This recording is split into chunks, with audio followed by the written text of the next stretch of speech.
Aí, começamos. Uma boa noite para todos, sejam muito bem-vindos. Boa noite para todos, sejam muito a bem-vindos. Boa noite para Peraí que deu todos, sejam retorno muito aqui um momento. bem-vindos. Boa noite para Peraí que deu todos, sejam retorno muito aqui um momento. bem-vindos. Aí, agora sim. Uma boa noite a todos, sejam muito bem-vindos a mais um episódio do Overtalk, nosso 11º episódio. E hoje eu recebo aqui o Rafael Ferreira, o Rafinha, jornalista. Ele é um dos principais insiders aí que a gente vê hoje movimentando o cenário de Counter-Strike, tanto aqui no Brasil, tanto um cenário mais amplo, um cenário europeu, e também é um dos fundadores do projeto da New Generation, um projeto de desenvolvimento de jovens talentos. Primeiramente começou aqui no Brasil, depois vamos conversar um pouco mais para saber quais que são os planos, mas seja muito bem-vindo, Rafael. Muito obrigado por participar aqui do Overtalk e te apresenta aí para a galera, por gentileza. Sou português, já dá para ver pelo sotaque. Comecei no cenário de esportes em 2017 a acompanhar pela lendária lineup do Fallen, da SK Gaming, que ganhou 2 Majors, enfim. Em 2017 e em 2020 comecei, entre aspas, a trabalhar no cenário como redator de notícias, jornalista, basicamente. Durante 4 anos, em 2025 parei mais um pouco. Já não estou a trabalhar na área, mas continuo a acompanhar, continuo com os meus projetos. E é isso. Acompanhei CS desde 2017, mais ou menos desde 2020 também outros jogos. Comecei a acompanhar um número para aí de 8 cenários competitivos, desde em várias regiões. Valorant, COD, Rainbow Six, a lista é grande. E comecei a ver como a minha paixão não era só CS, era esportes em geral. E depois isso obviamente também se conecta com a indústria dos esportes, o lado mais business, que eu também gosto de estudar, como é que a política entra nos esportes. Também é um tema que eu já aprofundei. Tenho um blog onde eu escrevo sobre isso. Hoje já nem tanto, mas de vez em quando, 2 em 2 meses talvez, tenho lá algum trabalho feito. Basicamente é isso. E a partir de que momento tu começou a se inserir um pouco mais aqui no cenário brasileiro? Claro que pela questão da linguagem, acaba aproximando muito o cenário brasileiro, o cenário português, né? Mas como é que tu conseguiu ter uma inserção maior aqui dentro? Porque hoje eu vejo que tu tem um público muito grande de brasileiros, não sei a questão de proporção, mas eu vejo que nas tuas publicações, nos teus comentários, sempre tem uma questão muito próxima com os brasileiros. Sim, acho que isso vem um pouco também antes de esportes ou antes de CS. Eu já acompanhava muito as coisas do Brasil, não sei explicar porquê. Claro que a ligação mais fácil é da linguagem, mas eu gostei de acompanhar as coisas como estão no Brasil, o futebol brasileiro, entre outras coisas, política, etc. Mas acho que é uma relação muito óbvia por causa disso mesmo da linguagem. Ahm, Em relação à proporção, eu diria que talvez alguns 70% talvez dos meus seguidores talvez sejam mesmo brasileiros.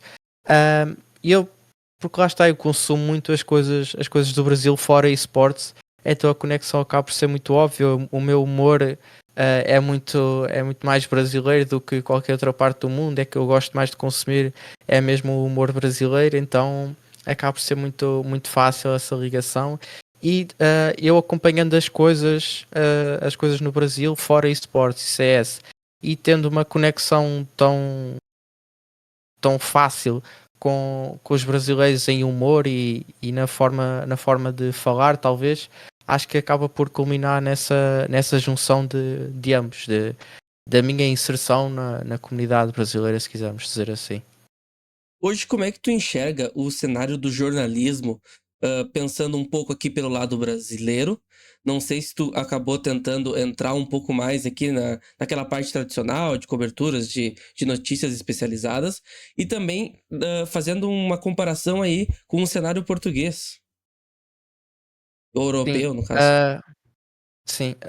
No início eu comecei mesmo por escrever para sites brasileiros. Na altura havia o CS Live, mas o meu primeiro foi mesmo o The Clutch. O The Clutch ainda tá de pé. O CS Live já não está há alguns 2 ou 3 anos.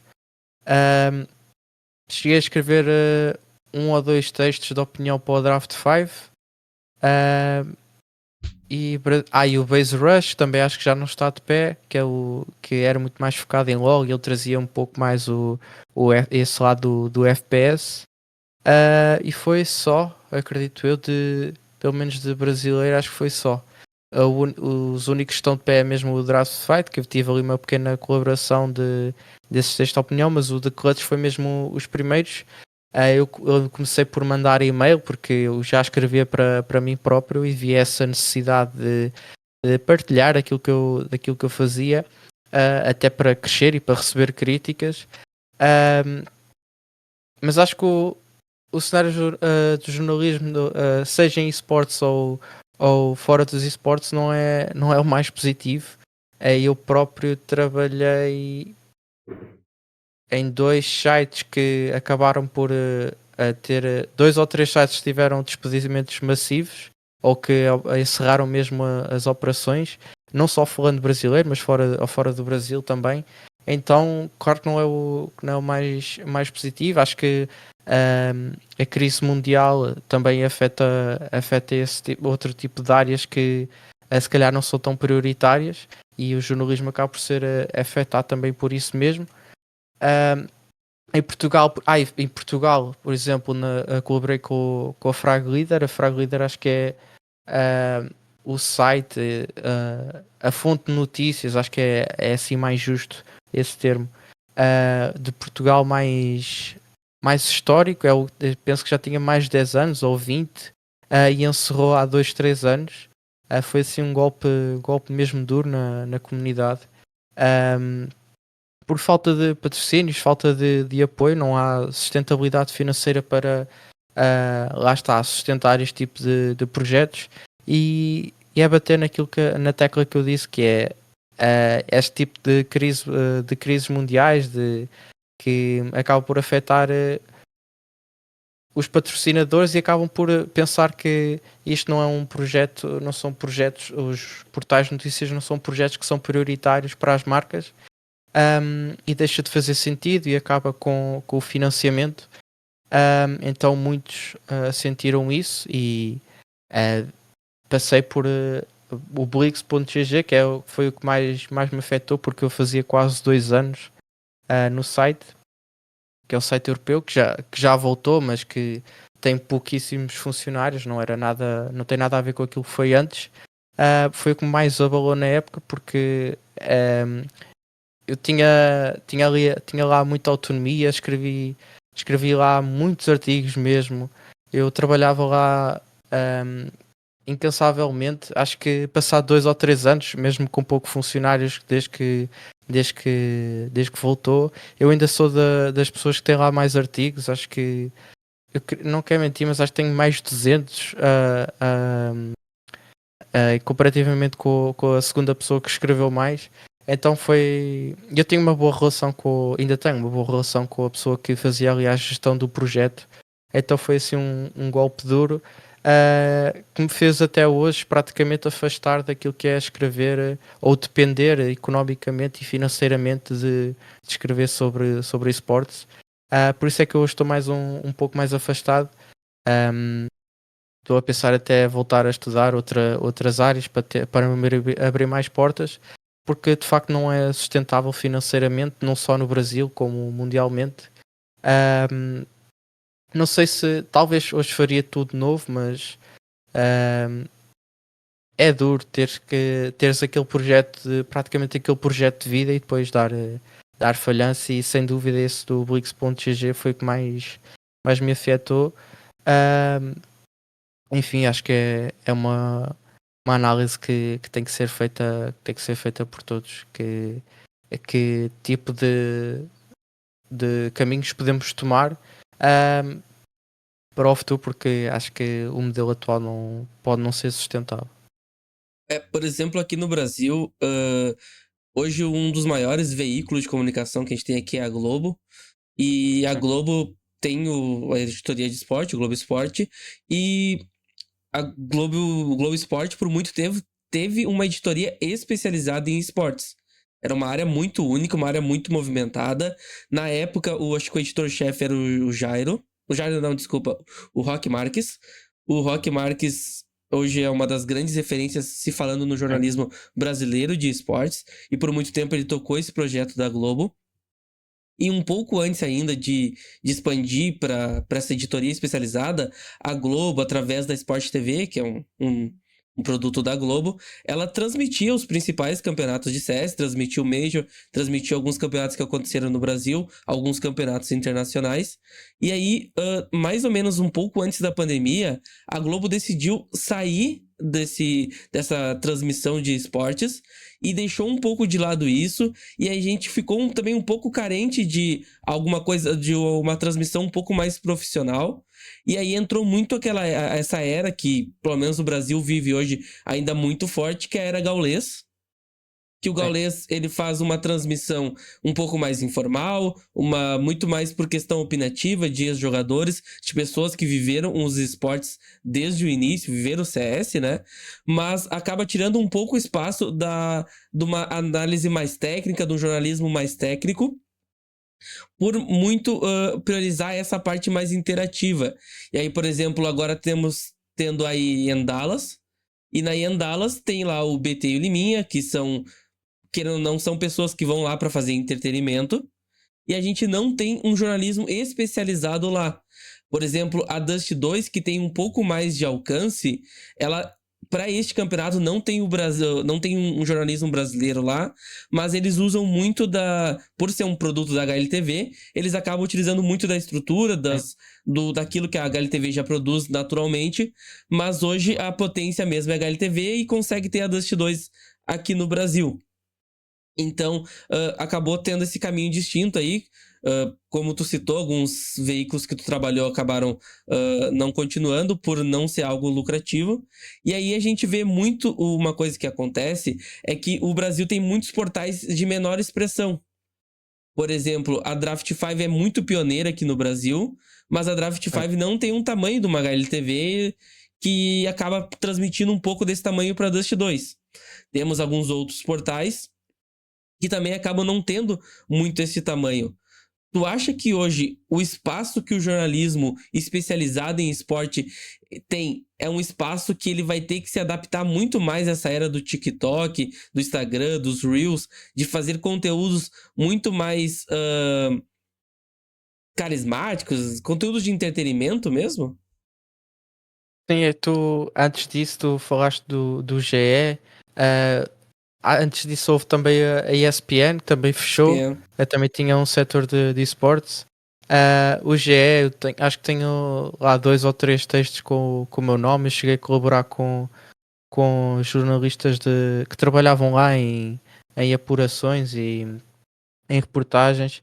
Um, Certeza que houve mais que eu agora não me estou a lembrar, mas o Brasil também sofreu aí o encerramento de portais assim de grande importância para o cenário. O GE foi talvez o maior, porque eu lembro que eles tinham um modelo que aceitavam colaborações de texto por um preço que até era bom para a época, acho eu. E eu lembro que havia muitos colaboradores porque eles acho que também entregavam recompensa por visualização. Posso estar a dizer asneiro, mas acho que o preço na época era bom para quem escrevia. E depois do nada fechou e várias pessoas ficaram à mercê ou não tiveram, ficaram sem nada para ter algum capital, algum lucro com a atividade do jornalismo. Mas o tema que tu trouxeste é de facto interessante e acho que podíamos estar aqui horas a debatê-lo. Ahm, eu vi, por exemplo, o crescimento do Dust 2 que tu também mencionaste no Dust 2 Brasil, que foi há 2 ou 3 anos, talvez 2. E se tu fores ver, eles fazem esse jornalismo que tu chamas mais convencional, mais tradicional, que chamas e fazes bem ao chamar, que é um bom termo. E depois tem um TikTok que que também é muito forte. Eu lembro de ver esse nascimento e deles estarem focados nisso mesmo. Ah, por isso é que, por exemplo, hoje temos vários portais de notícias já atentos a isso mesmo. Acho que a Game Arena também tem um TikTok muito forte. Cada vez mais os portais de notícias têm que fazer esse balanço entre um, o jornalismo tradicional e o TikTok. Acho que um, um, o jornalismo tradicional ficar-se em negação com o crescimento do TikTok é negativo e é cortar as pernas praticamente ao seu crescimento. Um, e para se vingar hoje tem que se pegar nesse tema inegavelmente. E por isso é que talvez muitos dos portais acabam por fechar por não se conseguirem adaptar, e acho que é um tema muito interessante esse, porque é que talvez as pessoas se saturaram do sistema tradicional de jornalismo no digital, ou porque é que o formato tradicional não está a funcionar no digital. Ah, e eu acho que pode ser de facto um, um tópico de debate, que realmente o digital não pode, o jornalismo tradicional não pode seguir o mesmo modelo em papel ou o que era antes para o digital nos dias de hoje. Tem que haver essa adaptação no tipo de conteúdo, no tipo de reportagem, no tipo de texto, no tipo de ligações, no tipo de vídeos incluídos no texto. Acho que é um trabalho muito mais diferente do que o tradicional. E o TikTok, chamo de TikTok, os vídeos curtos e o jornalismo tradicional vão ter que andar de mãos dadas daqui para a frente, se realmente esse jornalismo tradicional quer se sustentar para o futuro. Sim, agora saindo um pouco para esse lado do jornalismo e falando um pouco mais de Counter-Strike, o CS vive um momento muito diferente aqui no Brasil. E algo que também acabou acontecendo em Portugal, que eu acabei notando, é que o Brasil ele tá começando a se desprender um pouco daquele cenário único de apenas utilizar jogadores brasileiros para começar a buscar jogadores de fora. E aí, no caso da Fúria, buscou o Molodói, buscou o Equidar, um Cazaquistão, o Equidar da Letônia, né? E esses jogadores formaram um time internacional para tentar potencializar e expandir um pouco a atuação no Brasil. E vi que os times portugueses tem o Arroz Doce e o Jerks, acho que é assim que pronuncia, que são jogadores Sim. da NiP agora. E também o time da SO tem 2 jogadores que não são portugueses no time. Eu acho que é um do Reino Unido e acredito o outro, Um não vou polaco. lembrar. É polaco? Ok. Sim. E também começar a expandir um pouco os cenários. E aí, puxando um pouco para essa questão de categoria de base, de formação de jogadores, tu acredita que está muito limitado hoje tu pegar e pensar num próprio país para formar o seu time numa espécie de seleção nacional, que já deu muito certo antes? E tu acha que o caminho dos times daqui para frente é só times internacionais? Sim, esse é um tema engraçado, porque sou eu praticamente a navegar sozinho neste barco, que é a internacionalização. Acho que é uma das teclas que eu tenho vindo a bater há mais tempo sozinho, ou dentro da minha bolha, ou dentro das pessoas que eu vejo na minha timeline do Twitter, por exemplo. Sou das que eu sou praticamente o único a defender isto. No Brasil é muito fácil, acho que a justificar isto. Acho que o Brasil ficou para trás nos últimos anos e a Europa claramente está à frente. Então essa troca de valores de conhecimento para a região brasileira é super benéfica. Acho que é uma inevitabilidade. Acho que mais organizações vão atrás da Fúria, e bem, porque acho que acredito que seja o futuro.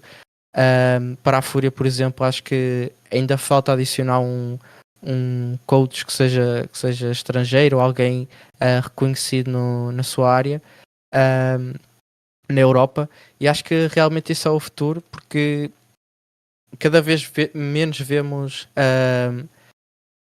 lineups, como tu disseste, nacionais ou de uma única nacionalidade. Acho que isso também vale muito aqui na Europa por causa do inglês.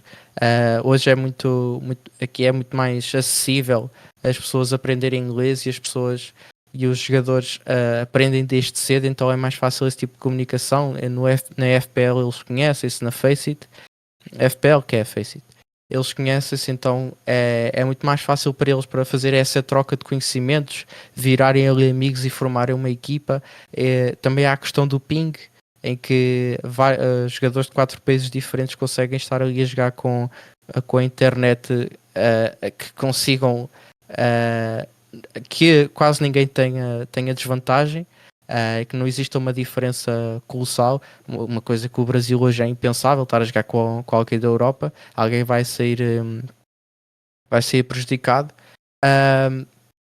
Então acho que esses 3 fatores explicam bem. Primeiramente para o Brasil é uma inevitabilidade porque ficaram para trás no conhecimento. Não, conhecimento talvez seja uma palavra muito forte, mas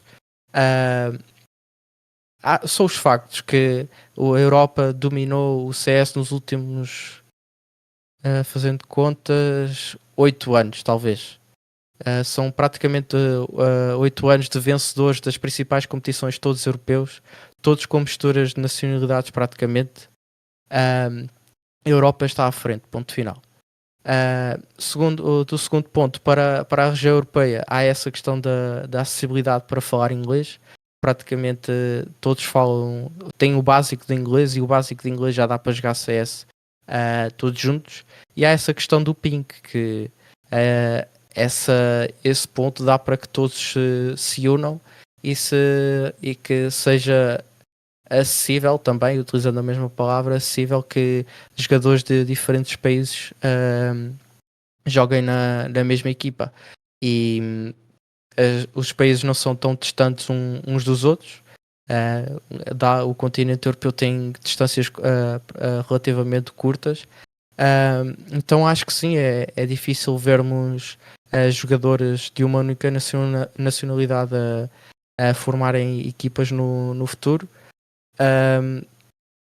Por causa desses fatores que eu mencionei. Sim, e um fato interessante é que nos últimos anos, acredito que 2 anos mais ou menos, chegaram muitos coaches de Portugal para trabalharem aqui no Brasil. E aqui cito o exemplo do Joe, cito o exemplo do Nero, do Zander, acho que DFX também é um coach que tá aqui, se eu não me engano. Agora eu não me lembro de outro, mas também algum jogador ou outro, por exemplo, acho que na Iawara tem o Stax, que é português. Eu acho que eu tenho dupla nacionalidade, acho. Entendi. Mas tivemos os jogadores, pessoas vindo de Portugal para virem trabalhar aqui no Brasil. E aí, tu que teve esse projeto da New Generation, tem ainda, né? Mas agora não tem uma line-up ativa. Quando tu olha para dentro da New Generation, que tu precisa formar jogadores de base, jogadores para estarem atuando nas grandes equipes. E aí tu vê que aí, a partir da Europa, muitos treinadores vieram aqui treinar times brasileiros. Por que o Brasil ficou tão atrás a ponto de ter que buscar... por exemplo, assim, não é querendo criticar o cenário português, mas o cenário brasileiro tem 2 majors e hoje Portugal não tem títulos expressivos. E o Brasil precisou buscar esses jogadores de fora, esses treinadores de fora, para conseguir tentar potencializar seus jogadores. Onde é que tá o erro aqui no Brasil? O que ficou para trás a ponto do Brasil não conseguir se desenvolver e manter um nível que tinha Immortals, SK, LG e alguns, sei lá, alguns outros times que o Brasil teve de nível muito alto a nível internacional? Sim, acho que são vários pontos nesta resposta. O primeiro dos portugueses no Brasil é fácil de explicar, porque a maioria deles trabalha à distância, mesmo que a diferença de horários seja de 4 horas ou 3 no horário de inverno. Mesmo que o treinador português fique até aqui mesmo que o treino no Brasil termine tarde, ou a umas 8 ou 9 da noite, cá seria uma ou duas da manhã, por isso é um horário perfeitamente execuível para o português. Porque é que o português foi para o Brasil? Segundo ponto, a língua, que é o mais fácil. Porque é que o português foi para o Brasil? Terceiro ponto, porque traz a metodologia europeia ou alguns árbitros ou o conhecimento daquilo que se pratica na Europa de tipo de treino, horário, como é que se faz o mantistrato ou pronto, fundamentos que se trabalham na Europa e que são diferentes no Brasil. Não digo que são melhores ou piores, que no Brasil que são diferentes que na Europa, e Portugal, mesmo tendo uma comunicação diferente, acaba por captar muita informação daquilo que se faz nos outros países da Europa. Então tudo isso facilita a migração, se quisermos falar assim, dos portugueses para o Brasil. Outro ponto que tu tocaste também, porque é que a tua crítica ao cenário português, porque é que foram pescar a um país que não tem majors e o Brasil tem dois. Não foi assim bem que tu disseste, mas eu percebi o âmbito da pergunta. O cenário português é um bocadinho caricato às vezes. Vamos dizer que ficámos para trás por vários pontos. Falta de apoios. Quando houve apoios, existiram maus profissionais a conduzir esses apoios. Houve algum escândalo de desvios de dinheiros ali e aqui. O Sonho Português é uma boa novela, e a realidade é que sim, ficámos para trás, mas temos vários profissionais a trabalhar em algumas organizações europeias. Disseste o exemplo do Arroz Doce, o Jerks, mas já tivemos analistas e temos analistas a trabalhar em algumas organizações. Então, culpar o cenário português acho que é incorreto, ou efetivamente culpar o cenário português é o correto. Os portugueses são bons, o cenário português como um todo, o cenário que se pratica em Portugal, acho que teve ali uma outra questão mais delicada, e acabamos por ficar por trás, e parece que não há solução, porque agora que não, quando houve recursos, os recursos que existiram parece que foram mal conduzidos. E depois não há segundas oportunidades para investidores. Porque é que o Brasil pode ter ficado para trás? Eu acho que sustentou ali num período de orgulho ou de soberba, ali no período em que conquistaram tudo, e que talvez existiu ali alguma falta de atualização de metodologias, tentar perceber como é que a Europa fazia em algumas dos seus métodos de trabalho e trabalhos dentro e fora do jogo. Acho que esses são os pontos principais, e o Brasil também acaba por ser muito prejudicado da sua localização geográfica. A verdade é que na Europa são os maiores torneios do mundo, a maioria são lá. É onde estão as maiores equipas do mundo, e o Brasil acabou por ficar ali um pouco à parte, e quando se tentou aproximar de um cenário foi para a América do Norte. A América do Norte que acabou com o Valorant, também acabou o cenário de CS, acabou por causa do Valorant. Então foi ali um conjunto de fatores que ajudaram ali talvez ao descalabro, ou se não quiserem utilizar essa palavra ali, calabro, pode ser mesmo palavra, do CS brasileiro. Sim, acho que esses seriam os fatores: a localização, a falta de atualização ao métodos de trabalho dentro e fora do server, e depois quando tiveram uma boa localização, que foi na América do Norte, foi quando deu mais certo, o cenário acabou por morrer. E onde é que tu acha que tá o erro hoje de formação do Brasil como é que eu posso dizer? Pra para ser as peças que precisam para um time. Porque, por exemplo, olhamos hoje assim, volta e meia, algum time grande no Brasil, um dos principais times do Brasil, precisa de um Alper. E aí, tu olha historicamente, o Brasil teve o Fallen, que é o Fallen, o Brasil teve o Henrique, que era um baita Alpe, mas parou um pouco por ali de Alpes de grande impacto, de realmente grande impacto. Ah, tem o NQZ, que é muito, muito bom, um baita Alper. Tem, por exemplo, também o Safe, que também um AWP muito bom. Mas, parando por aí, o Brasil fica andando em círculos. É o Safe que pula para um time, pula para o outro, pula para o outro, pula para o outro. É o NQZ que tava num time, foi pro outro, foi pro outro, foi pro outro. Aí agora a Legacy tem, por exemplo, o SED, que eu acho que é o Alper que tá em um grande time brasileiro, atuando em mais alto nível, que é o Alper com menos experiência. Mas na hora de buscar um novo jogador para essa função, a gente não consegue encontrar nomes que deem conta no Brasil. E aí, algo que acontece muito parecido é na questão de IGLs. Porque no Brasil, tu tem os mesmos IGLs girando nos times, e alguns jogadores que depois de trabalharem muito tempo com grandes IGLs, acabam tentando ser IGLs de outro time, que é, por exemplo, o caso do Lux, que hoje é o IGL da Legacy, e depois de muito tempo com o Bigu, que é hoje, após o Fallen, é o abaixo do escalão ali, não discutindo o nível, porque cada um tem seu estilo de jogar e tudo mais, mas falta essas questões muito pontuais pro cenário brasileiro.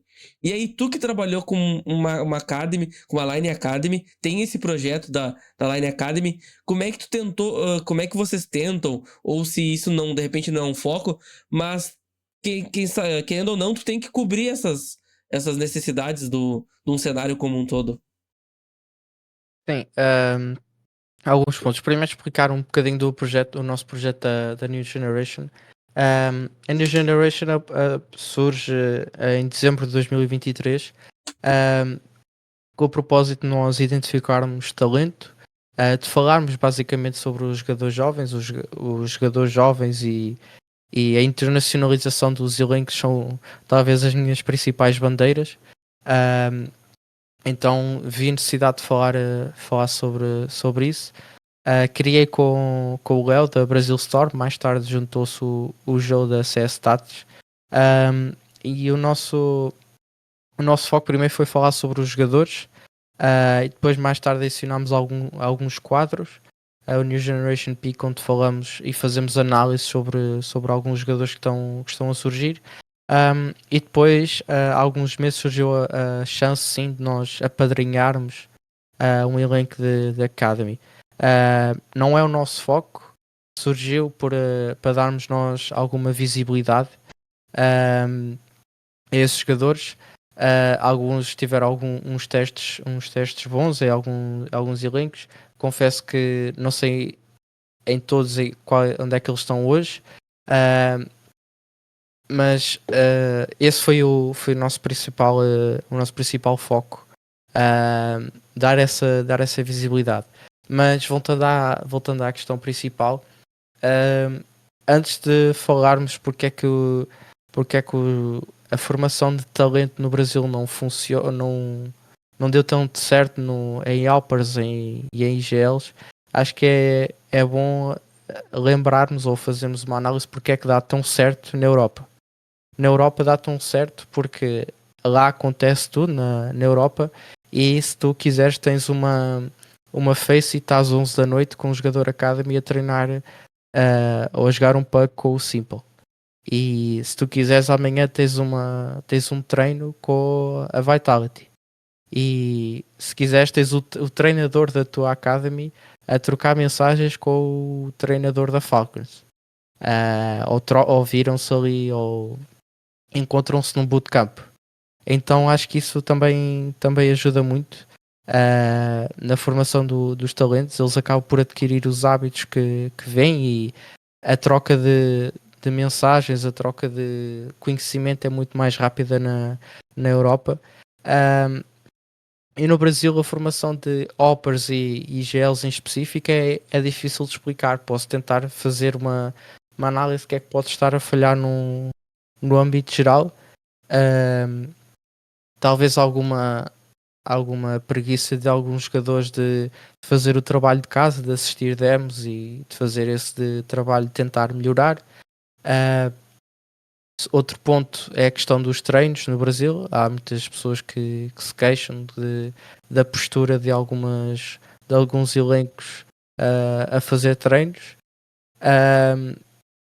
E depois acho que acaba por ser ali muito uma questão de alguns jogadores não conseguem ter umas oportunidades no momento inicial e por questão de necessidade financeira ou por estudos têm que abandonar e depois andam neste vai e volta e acabam por perder o comboio. E na Europa muitos podem fazer essa decisão de estar a estudar e a jogar ao mesmo tempo. No Brasil muitos têm que parar. Têm que parar e há muitos nem voltam e alguns que seriam prodígios acabam por ter que abandonar o CS por algo que não é a opção deles. Então acho que seria essa conjugação de fatores. Alguns jogadores que não conseguem fazer esse trabalho de casa, a analisar o próprio jogo e ver demos de jogadores na mesma função ou com a mesma proposta de jogo. A questão dos treinos acho que também é muito importante. E esse terceiro ponto que seria o de jogadores terem que abandonar não por opção, ou jogadores que abandonam e voltam e que não podem ter um projeto de carreira de estar ali 2 ou 3 anos sem receber um salário enquanto se dedicam ao jogo. Para muitos é uma oportunidade de vida e que tem que fazer funcionar e que se não fizerem funcionar naquele ano têm que abandonar.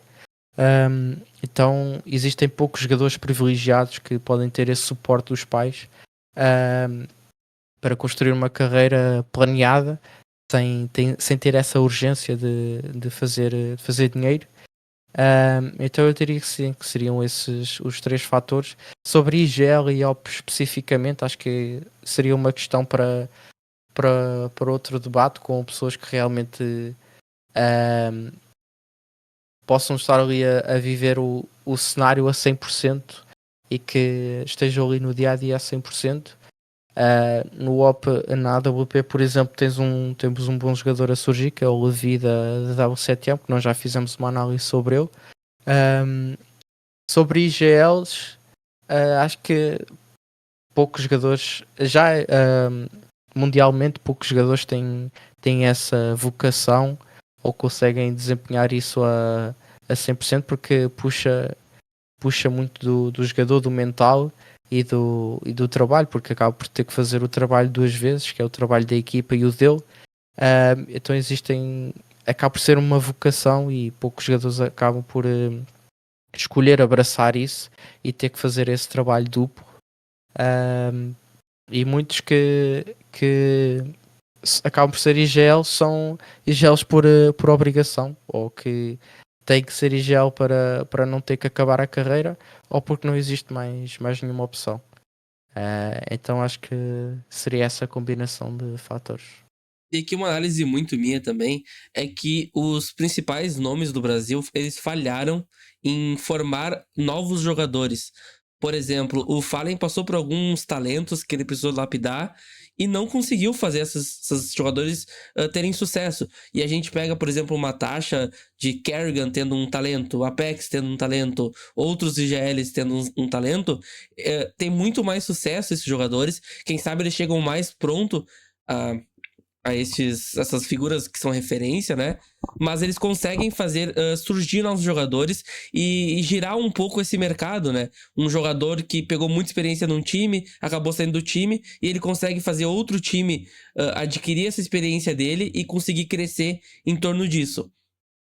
Por exemplo, a Spirit, os jogadores são muitos que vieram da Academy e em torno do Chopper se desenvolveram. A própria FaZe, o Broke, quando chegou, era um AW prodígio e se desenvolveu. Hoje teve sucesso, ganhou Major. Hoje não é mais o AWP, não estava num momento mais tão bom, mas conseguiu fazer ele dar certo. E, por exemplo, o Skulls chegou no Fallen. O Skulls era um jogador que já era muito mais pronto de ser um jogador para ter sucesso, e para mim ele foi um fracasso assim, no esquema que a Fúria jogava. E aqui, olhando um pouco mais pro Brasil, a gente vê o Cold girando por muitos jovens talentos e o coach também não consegue passar toda a experiência que ele tem, ou às vezes ele passa essa experiência, mas a forma que a Red Canids, que é o time atual dele, acaba jogando, não potencializa esses jogadores. E também eu vejo com um pouco de falta de quem era referência no CS conseguir fazer que esses novos jogadores, que esses potenciais jogadores consigam se desenvolver. Não sei se tu concorda comigo. Sim, há alguns pontos. Acho que o Fallen acho que era o nome principal que tu pensas para ser um Kerrigan ou para ser um Chopper nesse ponto de moldar jogadores. Há alguns pontos. Eu acho que o Fallen em si, pelo que eu percebi nos últimos anos ou assim, não gostava muito de pegar nesses jogadores jovens porque existia essa pressão de no cenário brasileiro ter que ganhar para ontem. Existe essa pressão por títulos, por vitórias, por playoffs, por finais, pelo menos nas equipas em que o Fallen estava. Agora pega nisso há 2 ou 3 anos e diz: Fallen, vais ter aqui 2 ou 3 jogadores jovens, mas vamos ter que dizer ao público que no próximo ano e meio não vamos disputar playoffs, não vamos talvez sair das fases de grupo, mas vamos estar a trabalhar e vamos estar a moldar estes jogadores jovens que nós confiamos muito. Qual era o terceiro brasileiro que assinava isso por baixo? Quase ninguém. Existia essa pressão por títulos, por finais, por resultados melhores. O brasileiro queria o título para ontem, não existia essa ponderação, essa visão a longo prazo para fazer funcionar as coisas. E agora tinha outro ponto que agora me esquecer. Mas pronto, acho que faltou essa paciência. E do Cold, acho que os projetos que ele teve recentemente, mesmo com jovens, foram mais confusos ou mais baralhados que outra coisa qualquer. Acho que talvez para surpresa de muitos, a pessoa da velha guarda, dos old school, que teve mais sucesso nisso foi mesmo o Taco, a pessoa talvez mais inesperada para fazer esse papel. Vamos ali 2 ou 3 jogadores, que foi o Dumal, o Lato e o Bartim, como o IGL, que não era uma função dele, teve 2 ou 3 anos no projeto, e até houve uma fase em que se falava da 00 Nation ou da Godsend como principal equipa brasileira. Mas quanto tempo é que a Godsend, acho que era Godsend na altura, esteve fora dos holofotes e esteve fora dessa cobrança de títulos para ontem? Então acho que era essencial isso, de fazer um projeto a longo prazo que a torcida brasileira não está disposta a esperar. É uma torcida que inevitavelmente vai cobrar nas DMs dos jogadores, vai existir essa pressão. Então é um cenário que talvez não esteja preparado para essa visão de com o Fallen ou com um jogador desse gabarito ter um projeto a longo prazo de formação de jogadores. É uma escolha que se faz, e num cenário tão complicado como o brasileiro, de tanta cobrança, é ainda mais difícil. Sim. Então, Rafael, a gente vai chegando ao fim. Quero te agradecer muito por ter aceitado participar. Achei muito bom, assim, pelo menos da minha parte, ouvir muitas das análises e muitas coisas que eu vejo tu publicando no Twitter, porque eu vejo que tu tem uma linha de raciocínio que é muito interessante nessa questão muito de análise jornalística, de tentar entender a questão do cenário. E eu acho que isso é algo que a gente deveria ter mais espaço aqui no Brasil, porque eu assisto uma transmissão da gringa, uma transmissão principal de um grande evento, a gente tem boas análises, alguns profissionais são jornalistas, alguns profissionais são ex-jogadores ou pessoas que buscaram se especializar nisso, mas a gente consegue ver boas análises que a gente não acaba tendo isso no Brasil. E é um conteúdo que a gente não tem aqui no Brasil, e acredito que eu acho que é muito por isso que teu público também tem uma grande inserção brasileira. Porque aqueles brasileiros que não acabam encontrando isso aqui no nosso cenário, eles acabam vendo por familiaridade, por questão de língua, acabam encontrando pessoas que conseguem dar um pouco mais de opiniões que fazem sentido. Questão de opinião, não tem opinião certa, não tem opinião errada, né? É algo muito pessoal, mas a gente acaba se familiarizando com alguma questão ou outra, e eu acho que isso é uma questão muito importante. Então, te agradeço por esse trabalho que tu faz, te agradeço por participar aqui, porque é algo muito importante ainda para a gente conseguir desenvolver essa questão do cenário. É muito importante para quem está no cenário competitivo também, para conseguir entender um pouco mais e buscar formas diferentes de raciocinar dos caminhos que devem ser seguidos, de ver exemplos que acontecem fora da bolha dele, né? Então é algo muito importante e te agradeço por isso e por trazer um pouco aqui pro Overtalk. E deixa um espaço final aqui para caso tu queira deixar um recado pro pessoal que nos assistiu e também dizer onde é que o pessoal pode acompanhar o Rafael nas redes sociais.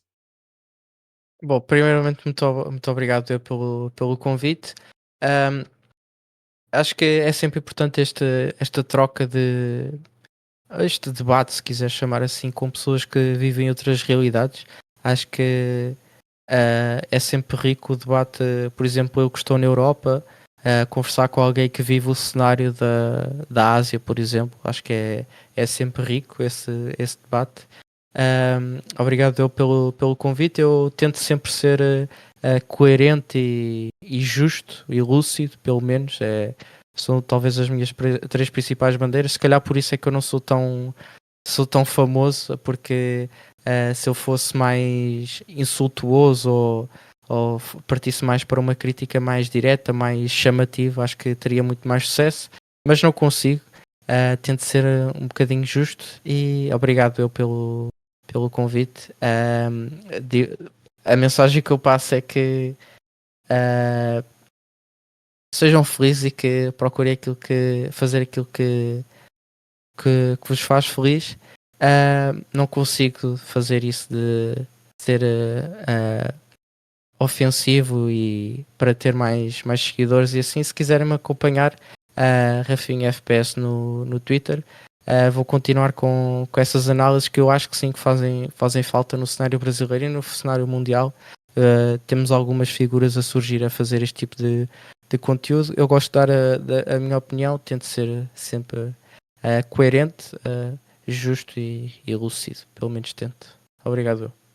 Então tá, galera, o Overtalk fica por aqui. Agradecer mais uma vez o Rafinha e todo mundo que esteve com a gente, o pessoal que deixou sua mensagem no chat. E vejo vocês nos próximos episódios. Muito obrigado, valeu.